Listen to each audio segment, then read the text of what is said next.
Hello guys! Another day, another mini vlog. It's me, Keisha again, ang inyong taga-voice over for today's video. At ang video nito guys, ay gusto ko lang pong i-flex sa inyo ang nabili kong washing machine para kay mama.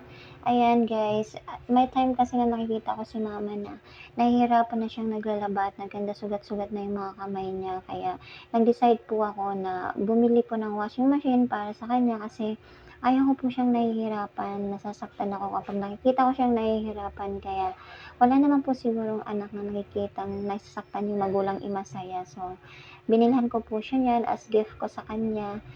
Sana mama ingatan niyo po yung washing machine na yan dahil mahaba pa yung pagsasamahan niyo yan. At saka hindi niyo na kailangan magkusot para maglaba, makapaglaba lang ng mga damit ninyo, ng mga kapatid ko.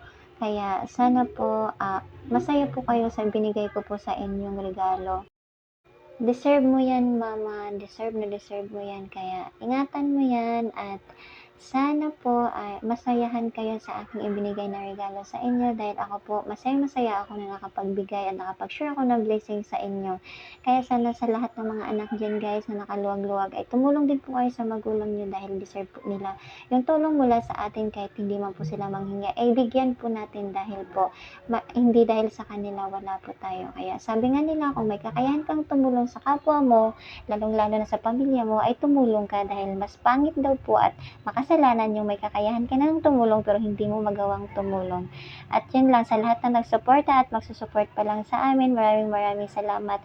Ngayon pa lang, nagti-thank you na ako ng bonggang-bongga and see you for my next vlog. Thank you!